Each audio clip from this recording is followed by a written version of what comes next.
Hey, it's Mr. MegaManFan. Like, share, comment, subscribe. You know all the things to do. We're hacking another Wii today. This is the anniversary edition that came bundled with new Super Mario Bros. Wii and Wii Sports. But mine doesn't come with either of those, and it also doesn't come with a top cover for the GameCube ports. I'm not sure why, but given that I got this for a relative bargain from my friend Phil, I'm not exactly complaining. It also didn't come with a power brick or the sensor bar, but thankfully I have one each of those picked up for cheap from Goodwill, so I can solve that problem rather easily. We're going to set it up, we're going to apply some mods, and then we're going to run some WADs. Now, there was one thing that didn't work, but I think that's because it's a game from out of region. But since this was the 25th anniversary edition, I had to try it because that game came pre-installed with it in regions outside of the United States. But he came to investigate because he obviously smelled that both the sensor bar and the power brick were not original to this household. Anything that has not been in this house before, he has to smell it and know what's going on. But he didn't stay for long. Bye, buddy. See you later. Anyway, we'll plug the power in, make sure that this Wii is working, and we have the familiar orange glowing light, which means everything will be alright. That's good news. Getting to be quite the colorful compilation of Wii consoles back here. I've got red, blue, and white. I've got a black one, but it's hooked up to a different TV. I believe those are all the standard color variations, at least in North America. The Wii power's on. That's a very good sign. The previous owner had a lot of save files on here. I'm not going to show you every single page, or we'll be here forever. But I didn't save any of these because I wanted room to install the WADs, so they all had to go. And now, without further ado, let's go back to the main menu from the settings menu, and let's see what we've got now. A clean slate on which to perform the letter bomb exploit. We'll move one day over, come one day back. There it is, click, click, boom.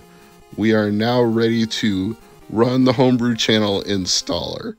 If you don't know how to do this, you can watch previous videos, but I can just recommend Google or whatever search bar you want to use, type in the 3 words Wii Hacks Guide. You should probably do that in general with anything that you want to soft mod. Just Google search it or any search engine of your choice, because videos that show you how to do it, they're fun to watch and sometimes they're up to date. They're not always up to date. The methods do change from time to time. So going to a website that shows you the latest methods is always preferred.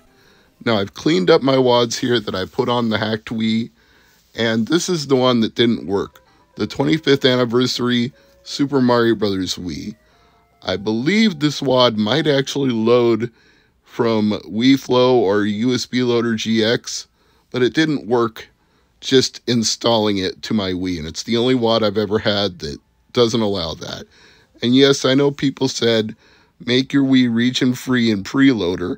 I tried that. It didn't help with this particular WAD, but all the other WADs work fine. Super Mario Bros. 3, you can see it running right here. So I've got to assume it's just an issue with that WAD being out of region that even region-free settings on preloader can't correct.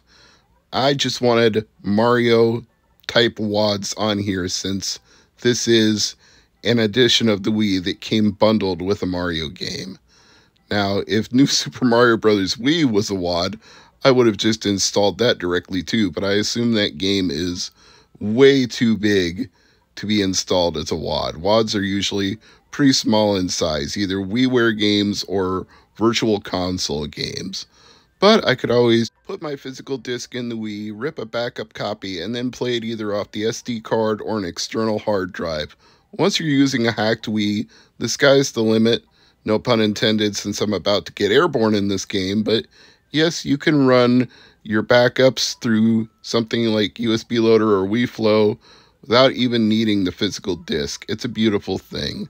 That's why hacking a Wii is so great, because it enables you to play backups and not have your entire physical library present at all times. So I made this my Mario Edition Wii with some of my favorite Wii games like Super Mario All-Stars and Super Mario World, which, coincidentally enough, they also sold for Wii as a boxed edition with a soundtrack. But it's basically the same as this WAD. They didn't really give you anything extra. They just slapped it on a disc, which is kind of funny in retrospect. And we have Super Mario 64 as well. Everything works except for that 25th anniversary revision of Super Mario Bros. And the only thing that was different about that from the normal WAD is that all the coin blocks say 25 instead of having a question mark. But hey, maybe I'll try it with USB Loader or WeFlow later on. Thanks for watching. Hope you're having a great day.